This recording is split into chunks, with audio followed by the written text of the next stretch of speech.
Hey, welcome back to Two Super Guys Trade Stocks. I'm Dylan. And I'm Vinny. And today we're going to talk about some of these doomsday predictions in particular. There was an article that came out about Harry Dent talking about how 2024 is going to be the greatest crash of all time. But prepare your butthole and just get ready for it because it's going to be brutal, is basically what the tone of this article was. But we're going to break it down a little bit point by point. We'll see what he says.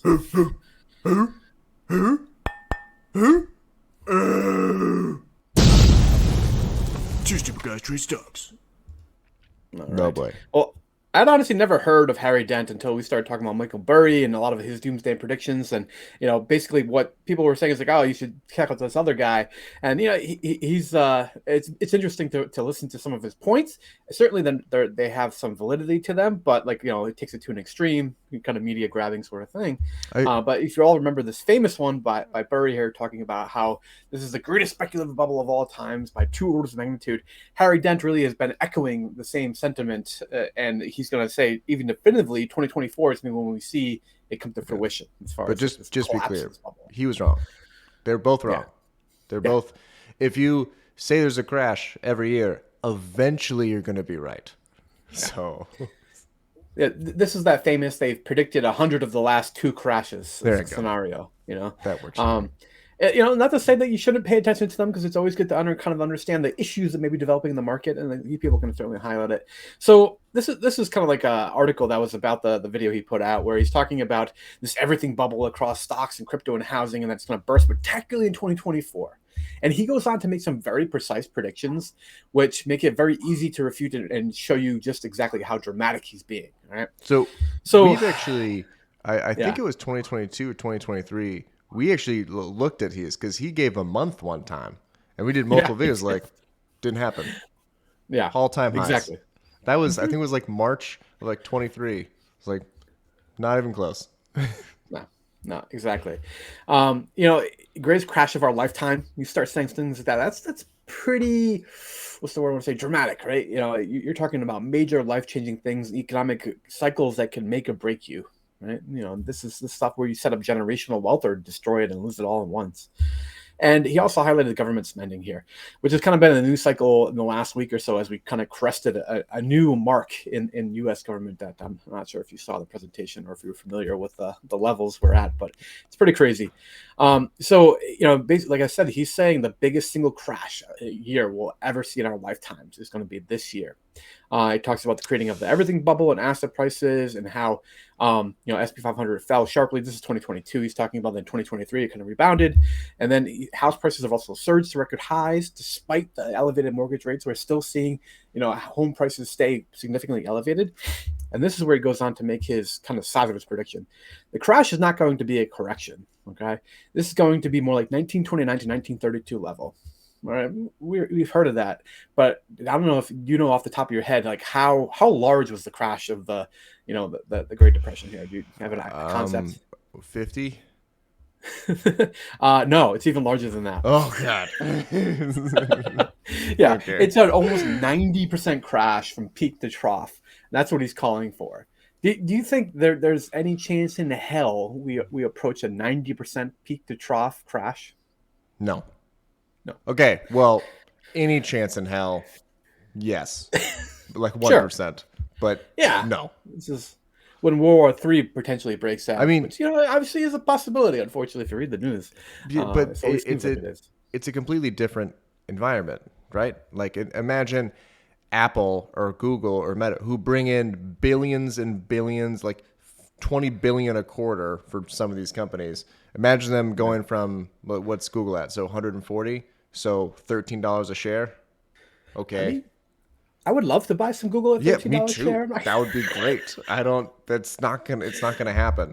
And let's say you say Google. All right. Well, they crashed because they did something terrible. But there's no way you're gonna have all of these companies that are literally worth 40% of the SPY because they bring in together trillions of dollars. It's Yeah. the sales are there, so it just doesn't. It's not gonna work. Yeah, 90% is an absolutely ridiculous number. No. Like that is something that this is, mind you, this happened before the S&P 500 index even like existed, right? And we have all this indexed money now. I don't think the indexed money would allow something like that to happen, because it's going to provide a like kind of a cushion, or a shock absorber is probably the word I'm looking for. Would be my thought process. You're not going to see anything that violent in terms of swings. No, you're also going to have hedge funds as soon as SPY hits an insane low, where they're going to have algorithms start going off and buying everything possible, because it's just you can't have Apple at $20 a share and also making 30 billion a quarter or 20 billion a quarter. That's not a thing. Yeah, I know. Well, you would see the kind of algorithmic trading would accelerate the downward pressure in the short term, In the short term. a la 1987 kind of stock market crash. Mm-hmm. So initially that kind of can add more gasoline to the fire for a short period of time. But I agree, it would ultimately probably limit the downward movement. But this is important to kind of keep in mind too. Here is, I'm the guy that's praying for a crash. Everybody else is not. That's his. Don't forget, like, that's his idea, is that he wants this to happen.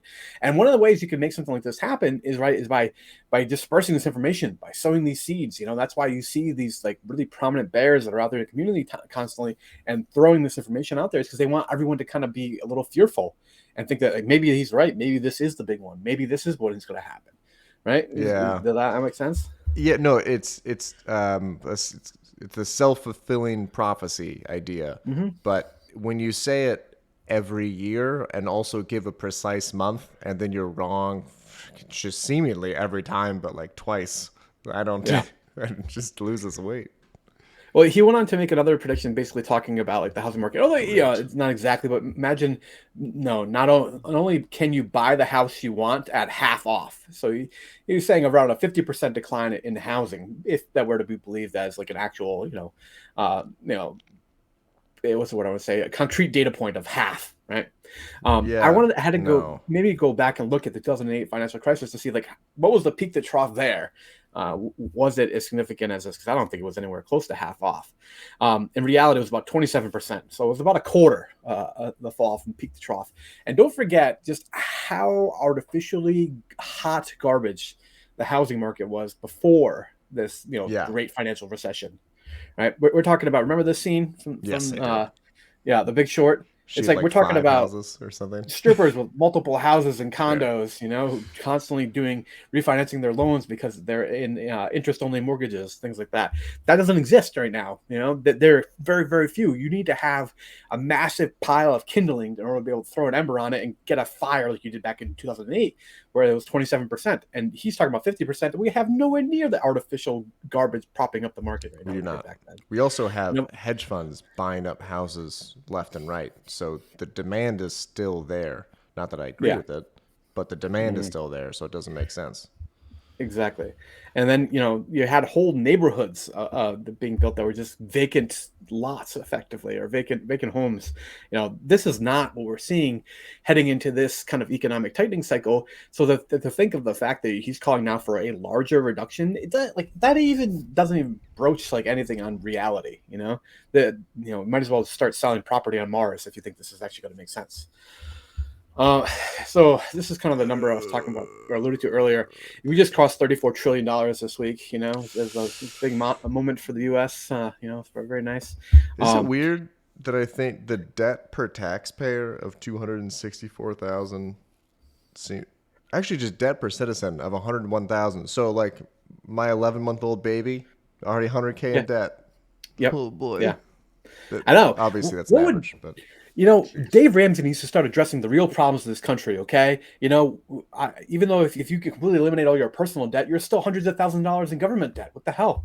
There's no getting out of this. That's absolutely disgusting. Oh, wait, these are numbers interesting. Let me move my face.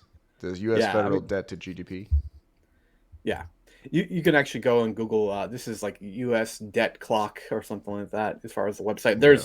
They slice it and dice it 8,000 ways. And your states also have individual debt that is in the order of, I didn't look up yours, but it can be tens of thousands of dollars per citizen as well. So yeah, your 11-month-old, $100,000 and federal government debt also has another 10K probably at least in state debt. I'm in Arizona. Yeah. I'm going to say we're not in as much debt as other states. Quite potentially. I just want to look at this too briefly. We talk about like the kind of more, bond interest rates, right? So as interest rates start to go down, the price of the bond will go up. They have that reciprocal nature, right?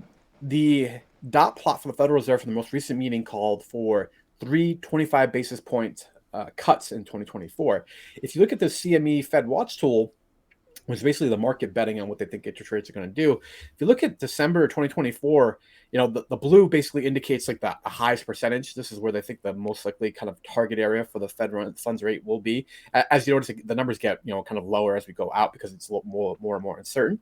But if you're tracking to the highest likelihood one, which is 350 to 375 for the Fed funds base rate, that's like a 1.75% cut.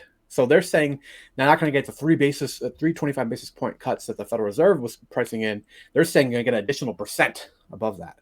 Mm-hmm. Mm-hmm. Yeah.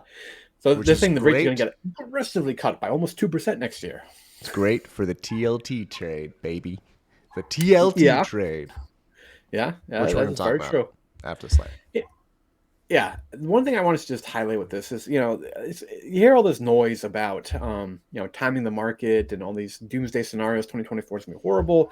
What does that tell you to try to do? It tells you, oh, maybe I should be saving up cash so I can buy when Google hits $13 a share. That is not the way to trade, though, based upon all historical data. Unless it This is happens. the encapsulation. Yeah, unless it happens. At $13 a share, go out and get yourself another job. Okay, you start flipping hamburgers, you're earning a share of Google an hour. Okay, Yeah, absolutely. that's how you create generational wealth right there. But it's time in the market is what matters the most, right? This is setting up your automatic investments, just putting money into it. This is what I've been doing with majority of my kind of contributions now. Just index fund investing on a regular time basis. Stop thinking about it. Because the more you think about it, the more you're going to screw up and hurt yourself in the long run. Solid. Awesome. Solid. Yeah. So this is TLT. I believe this is the housing crisis. Right? This is the 2008 crisis. All right. The goal here is I'm just trying to show you what happens to bonds during a recession. So we're at a really unique point with TLT. We've done multiple videos on TLT, but essentially, as interest rates are going to be cut, TLT logically, doesn't mean it has to be, but logically, since it has an inverse relationship, should also increase. In addition, this is what happens during recessions, not only because of rate increases, but because of other things, bunch of factors. But here's TLT shooting up, sexy daddy, going from like 90 to like 120, so Yeah. 33%. Go to the next slide.